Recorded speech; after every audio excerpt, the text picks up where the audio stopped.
तो हाँ जी दोस्तों, क्या हाल है आपका और स्वागत है आपका हमारे इस बैक बेंचेस की दुनिया में जहाँ पर हम सब एक साथ मिलके पढ़ते हैं, सीखते हैं और आगे बढ़ते हैं।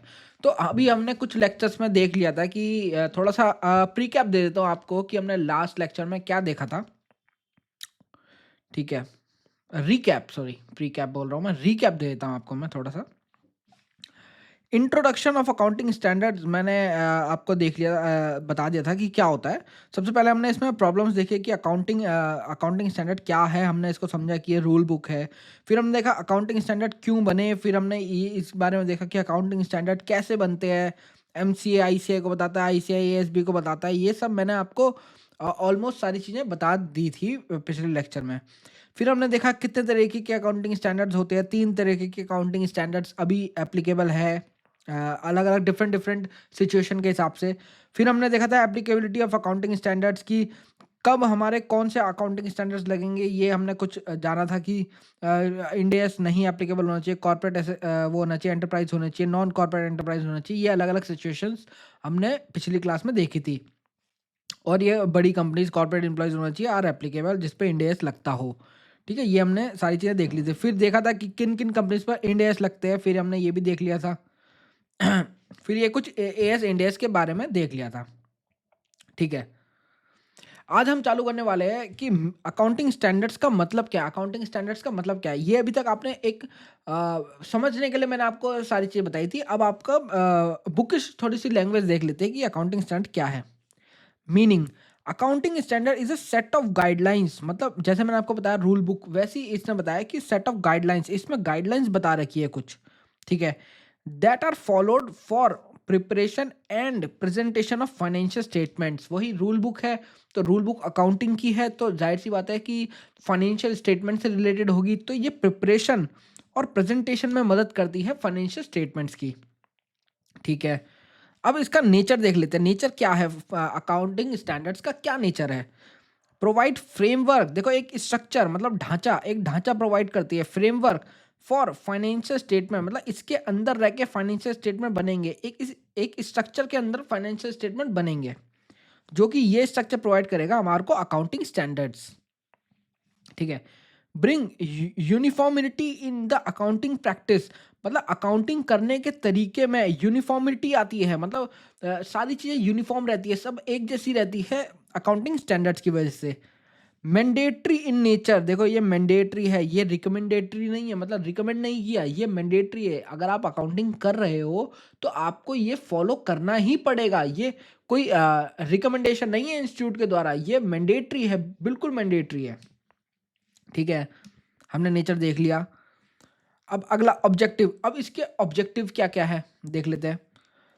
Promote better understanding of financial statement, मतलब अगर हम प्रमोट करेगी बेटर अंडरस्टैंडिंग, मतलब अच्छे से यूजर्स को और अच्छे से समझ आएगी कि अगर आप अकाउंटिंग स्टैंडर्ड्स को फॉलो करते हो, क्योंकि अकाउंटिंग स्टैंडर्ड देखो यूनिवर्सली एप्लीकेबल है। क्या पता आपके यूजर्स को भी पता हो अकाउंटिंग स्टैंडर्ड, और क्या पता क्या ये तो लॉ में लिखे हैं। लॉ और ignorance of law is no excuse, मतलब जिसको ये एक लॉ लॉ की टर्म होती है कि ignorance of law is no excuse. इसका मतलब क्या हुआ कि आप ये नहीं कह सकते, मान लो आपका ट्रैफिक चालान कट गया, आप ये नहीं कह सकते मुझे तो लॉ पता ही नहीं था। तो अब लॉ पता हो या ना पता हो, लॉ ने लिख दिया तो लॉ ये अज्यूम करके चलता है कि आपको वो बात पता होगी।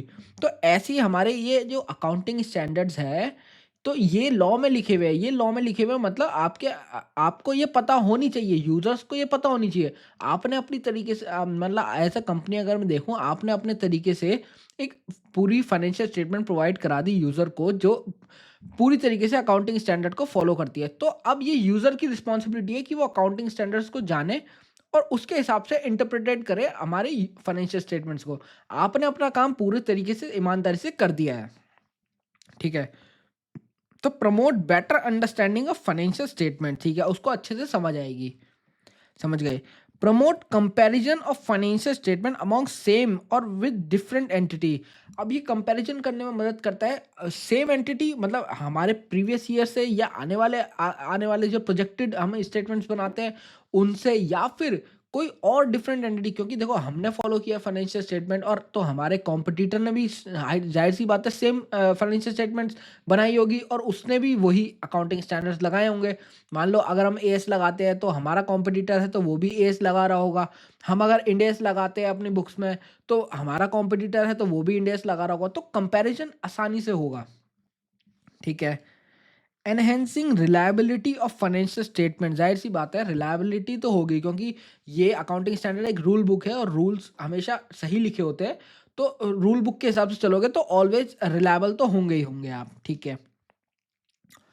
अब कुछ नुकसान भी है, देखो अकाउंटिंग ऐसी कोई चीज़ नहीं है दुनिया में जिसके सिर्फ फायदे फायदे हो, उसके हर चीज़ के फायदे हैं और नुकसान है, तो अकाउंटिंग स्टैंडर्ड्स के भी कुछ नुकसान है। देखते क्या है। Accounting standards are man made, देखो ये इंसानों ने बनाया है, hence it does not pass the verification test always. मतलब ये जो अकाउंटिंग स्टैंडर्ड है ये मैन मेड है, ये इंसानों ने बनाए हैं, तो ज़रूरी नहीं है कि ये वेरिफिकेशन टेस्ट को ऑलवेज पास करे। वेरिफिकेशन टेस्ट क्या होता है, मतलब कि ये हर सिचुएशन में एप्लीकेबल हो जाए, तो ये ज़रूरी नहीं है कि ये हर चीज़ में एप्लीकेबल हो जाए। तो ऐसी सिचुएशंस बन सकती है कि जिसमें अभी तक इंसानों ने उसके बारे में ना सोचा हो।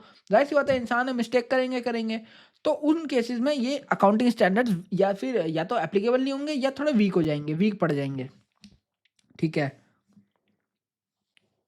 Based on business environment and laws of the home country only, देखो जो अकाउंटिंग स्टैंडर्ड बनते हैं वो जनरली जैसे इंडिया के अकाउंटिंग स्टैंडर्ड्स है, हमारे एएस है, एएस है, तो वो हमने इंडियन के लॉ के हिसाब से बनाए होंगे ना। हमने ऐसा तो नहीं है ग्लोबल के लॉ के हिसाब से अपने स्टैंडर्ड्स बनाए होंगे, बिल्कुल नहीं। हमने अपने इंडियन लॉ के हिसाब से बनाएंगे कि जो हमारे इंडिया जिसके कस्टम्स को ट्रेड्स को मानता है, हमने उसके हिसाब से अकाउंटिंग स्टैंडर्ड्स बनाए होंगे। तो वो जो अकाउंटिंग स्टैंडर्ड है वो हमारे होम कंट्री मतलब इंडिया, होम कंट्री मतलब इंडिया, इंडिया के हिसाब से बने हुए होंगे।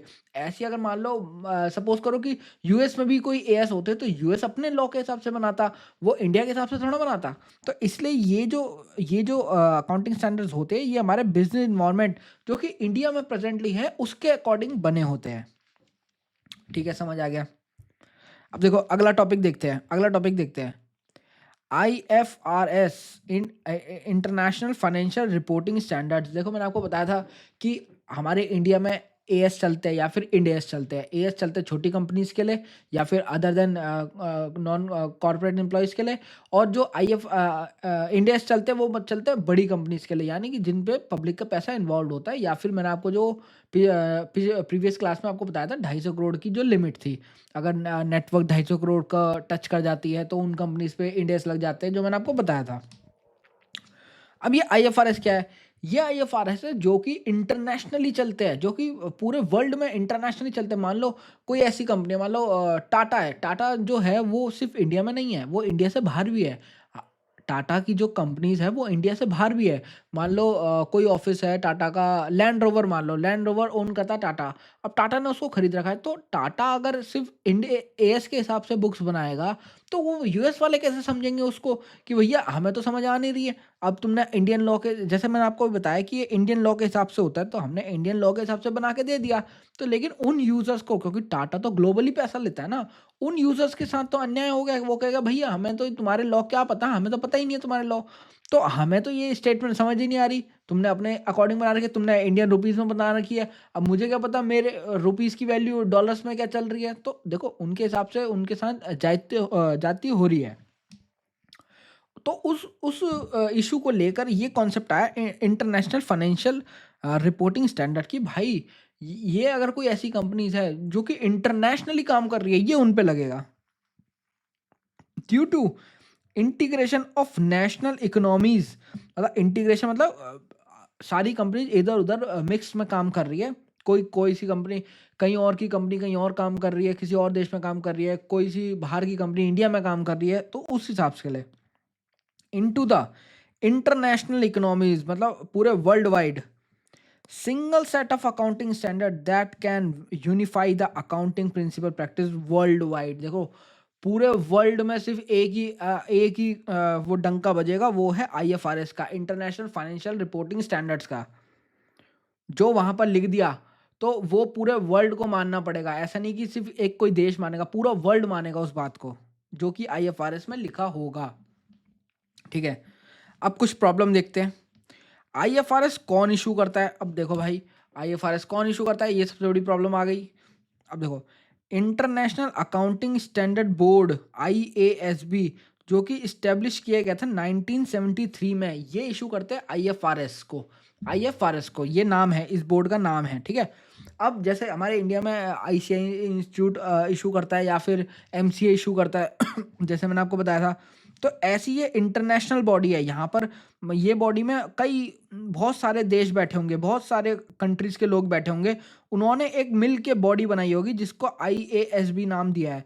अब ये बनाएंगे पूरे इंटरनेशनल, मतलब पूरे ग्लोब में, क्योंकि देखो सबके यहाँ पर कंट्रीब्यूशन है, इस बॉडी में सबका कंट्रीब्यूशन है। तो जाहिर सी बात है ये सब लोग मानेंगे। तो ये सब लोग मानेंगे, ऐसा नहीं है कि कोई पर्टिकुलर देश आईएफआरएस मानेगा। अगर कोई ऐसी कंपनी है तो उसको मानना पड़ेगा जो इंटरनेशनली काम कर रही है, ठीक है। अब इसका मीनिंग देख लेते हैं कि मीनिंग क्या है। A set of accounting standards, एक ऐसा सेट है अकाउंटिंग स्टैंडर्ड्स का, डेवलप्ड बाय आईएएसबी, आईएएसबी ने जो बनाया है IFRS, are referred as principle based accounting standards. Principle based accounting standard, जो कि प्रिंसिपल्स पे चलते हैं अकाउंटिंग स्टैंडर्ड्स के। प्रिंसिपल बेस्ड अकाउंटिंग स्टैंडर्ड्स है, ठीक है। इसके लिए ये हमने इतना जान लिया, ठीक है। अब आगे देखते हैं। अब ये नेक्स्ट कॉन्सेप्ट क्या आ गया? अब ये आ गया इंडियन अकाउंटिंग स्टैंडर्ड। अभी तो हम इंटरनेशनल की बात कर रहे थे। अब इंडिया ने कहा भैया हमें भी तो कुछ ग्लोबल, हमारी भी तो कुछ कंपनी बड़ी होगी ना, हमारी कुछ बड़ी कंपनीज होगी और वो भी इंटरनेशनल जा सकती है। तो ये ऑप्शन दे दिया कि भैया या तो आईएफआरएस अडॉप्ट कर लो या इंडिया से अडॉप्ट कर लो। तो इंडिया ने कहा यार थोड़ा कुछ तो गड़बड़ है, हमारे को मज़ा नहीं आ रहा। जैसे आपको पता है मोदी सरकार क्या करते, मोदी सरकार मार्केटिंग में बहुत पैसा खर्च करती है, मार्केटिंग से ही उनकी इमेज बनी हुई है। तो मार्केटिंग का क्या चक्कर है, अब इन्होंने कहा कि यार हम क्यों फॉलो करें, made in India, made in India लेके आएंगे, मेक इन इंडिया। तो उन्होंने क्या किया, आईएफआरएस को उठाया और कॉपी पेस्ट मारा एक्सेल पे या वर्ड पे, और सीधा उठा के चिपका दिया। मैंने आपको पिछली क्लास में बताया था, सीधा उठा के चिपका दिया। और कुछ कुछ कहीं कहीं जगह नाम चेंज कर दिया, कहीं कहीं जगह कुछ वर्ड्स चेंज कर दिए, और उसको बना दिया इंडियन अकाउंटिंग स्टैंडर्ड्स, ठीक है। India instead of adopting IFRS, India ने कहा भैया हमें तो अपना चाहिए, हम तो अपनी चीज़ें लाएंगे, हम मेक इन इंडिया में बिलीव करते हैं और हम मेक इन इंडिया करके दिखाएंगे, ठीक है। Prepare its own standards equivalent to IFRS, IFRS के बराबर हमने अपने स्टैंडर्ड्स बना दिए। अंदर की बात जानो अब इसमें, सब कुछ कॉपी पेस्ट है आईएफआरएस और का इंडेस में। जुगाड़ू इंडिया, हैशटैग जुगाड़ू इंडिया। देखो अगर आपको आपको सही ये मेरी ये टैगलाइन जो है पसंद आई तो जुगाड़ू इंडिया कमेंट जरूर करना, जुगाड़ू इंडिया, हैशटैग जुगाड़ू इंडिया, ठीक है। तो अब आगे देखते हैं ऑब्जेक्टिव। अब इसका ऑब्जेक्टिव क्या था इंडेस बनाने का, is to prepare financial statements of a company on the lines of the internationally acceptable accounting principle plus comply with the country's law. मतलब इसने क्या किया कि हमने एक ऐसे स्टैंडर्ड्स बना दिए जो कि इंटरनेशनली वैलिड हो, प्लस उसमें थोड़ी बहुत माइनर एडजस्टमेंट्स कर दिए हमारे लॉ के हिसाब से, कि जो हमारा लोकल लॉ कहता है उसके हिसाब से हमने एडजस्टमेंट करके उसका नाम दे दिया इंडियस। बस इतना किया है हमने, ठीक है। इतना समझ आ गया। अब आगे देखते हैं, बेसिक डिफरेंसेस देखते हैं between Ind AS and as के बीच में। ये एएस और इंड एएस के बीच में अब डिफरेंस तो देखें, कुछ तो डिफरेंस होगा ना, जाहिर सी बात है। एएस कुछ चीज़ अलग है और इंड एएस कुछ चीज़ अलग है, तो कुछ तो डिफरेंस होगा। तो अब देखते हैं वो डिफरेंस देखते हैं, ठीक है। Ind AS are principle based while AS are rule based. देखो दोनों में अंतर है भाई, ये प्रिंसिपल बेस्ड है, ये रूल बेस्ड है। प्रिंसिपल बेस्ड और रूल बेस्ड। अब देखो एग्जांपल देखते हैं। एएस जो है ना वो है सलमान खान, सलमान खान, एएस हमारा सलमान खान है, हाँ। एक बार जो मैंने कमिटमेंट कर दी फिर मैं किसी की नहीं सुनता। तो देखो एएस कहता है भैया एक बार जो मैंने लिख दिया अपने अकाउंटिंग स्टैंडर्ड्स में लिख दिया, वो फिर मैं किसी की नहीं सुनूंगा, चाहे तुम कुछ भी कहते रहो। एक बार जो मैंने कमिटमेंट कर दी मैं किसी की नहीं सुनूंगा, ठीक है। ये हो गया हमारा प्रिंसिपल बेस्ड, कि ये हो गया हमारा रूल बेस्ड, कि भैया इसने सेट ऑफ रूल्स बना रखे हैं, ये तो बस उन्हीं रूल्स की सुनेगा, इसके अलावा कुछ नहीं सुनेगा आसपास की। और ये है हमारा इंड एस जो है, ये हमारी नागिन। ये रूप बदलती है, ये सिचुएशन के हिसाब से रूप बदल देती है अपना। रूप बदल देती है मतलब सिचुएशन के अकॉर्डिंग रूप बदल लेगा। मतलब ये क्या करेगा, ये सिचुएशन को देखेगा कि यार इस सिचुएशन में क्या होना चाहिए था, मतलब क्या लॉजिकली ठीक है। तो ये कहेगा ठीक भाई, जो ठीक है ना वही ठीक है। तो वही मैंने लिखा है। ये कहेगा कि जो ठीक है वही मैंने कहा है, आप ये मान लो। ठीक है, तो ये हो गई नागिन, रूप बदलने वाली, और ये हो गई हमारी सलमान खान, ये रूल बेस्ड है। ठीक है, आगे देखते हैं अब इसका अगला डिफरेंस क्या है। अगला डिफरेंस है end S involved fair value concept while AS are based on the historical cost concept। देखो मैंने आपको पढ़ाया था कि अकाउंटिंग की एक वो भी लिमिटेशंस भी थी कि, और प्रिंसिपल आपको कॉन्सेप्ट के मैं बताया था अकाउंटिंग कॉन्सेप्ट्स में कि अकाउंटिंग जो चलती है ना वो हिस्टोरिक कॉन्सेप्ट पे चलती है। मान लो ये पेन पेन मैंने कहीं से खरीदा, तो मैंने जितने का खरीदा है मैं उतने पे ही रिकॉर्ड करूंगा। मान लो मैंने शेयर्स खरीदा था, कि मैंने कहा था कि आपको 5 मिनट के अंदर शेयर्स की वैल्यू चेंज हो गई, तो आप कहोगे यार 100 रुपये का मैंने शेयर खरीदा था, 150 रुपये का हो गया 5 मिनट के अंदर। अब अकाउंटेंट को बोलोगे जल्दी जल्दी जल्दी एंट्री कर, 50 रुपये बढ़ गई मेरी बुक्स में। तो वहाँ पर आपको ये कॉन्सेप्ट रोक रहा था। याद है आपको? आपको याद करना, आप लेक्चर में जाके देखना। आप लिंक करोगे इसको कि आपको ये कॉन्सेप्ट रोक रहा था, हिस्टोरिकल कॉन्सेप्ट रोक रहा था कि भैया ऐसा है, हिस्टोरिक कॉन्सेप्ट पे चलते हैं हम, तो यहीं रुक जा। अब ये इंडेस ने क्या बोला, इंडेस ने बोला भैया हम तो फेयर वैल्यू दिखाएंगे। इंडेस कह रहा भाई सही चीज क्या है, सही चीज ये है तेरी 100 रुपए की वैल्यू, तूने खरीदा था शेयर, अब वो 150 रुपए का हो गया है। तो अभी तू अगर बेचने जाएगा तो 150 का ही तो बिकेगा वो। तो सही तो 150 ही रुपए वैल्यू है ना, 100 तो नहीं है ना। तो तू लिख 150 पे, तू डाल एंट्री, उसी वक्त डाल तू एंट्री। तो फिर ये इंडेस ने ये बोला कि भैया वो फेयर वैल्यू कॉन्सेप्ट उठाता है। वो कहता है कि अभी तू बेचने जाएगा तो कितने मिलेंगे ये बता मुझे। मैं कहूँगा 150 रुपये। तो वो कहेगा तो 150 सही है ना तेरी वैल्यू, तो डाल तू 150 रुपये। तू 100 रुपये क्यों डाल रहा है बेकार में, 50 रुपये का प्रॉफिट बुक कर। तो फेयर वैल्यू कॉन्सेप्ट ये कहता है कि आज की वैल्यू पे दिखाओ। तो इन दोनों में ये अंतर है कि भैया इंड एस कहता है फेयर वैल्यू पे दिखाओ, और एएस हमारा कहता है हिस्टोरिकल कॉस्ट पे दिखाओ, जितने का खरीदा था उतने पे ही दिखाओ। ठीक है, नोट देख लेते हैं, कुछ नोट है। अगर एएस और इंडेस में झगड़ा हुआ तो हमेशा इंडेस जीतेगा। देखो अब मान लो ऐसा कोई केस आ गया जिसमें इंडेस कुछ अलग बात बोल रहा है और एएस कुछ अलग बात बोल रहा है। एएस कह रहा है कि मैं दिखाऊंगा जी फेयर वैल्यू पे, और इंडेस कह रहा है कि मैं दिखाऊंगा हिस्टोरिकल कॉस्ट पे, या फिर उल्टा मान लो एएस कह रहा है मैं दिखाऊंगा हिस्टोरिकल कॉस्ट पे, और इंडेस कह रहा है मैं दिखाऊंगा फेयर वैल्यू पे। तो इन दोनों की लड़ाई हो गई किसी ट्रांजैक्शन को लेके, तो जीतेगा हमेशा इंडेस, ये बात ध्यान रख लो।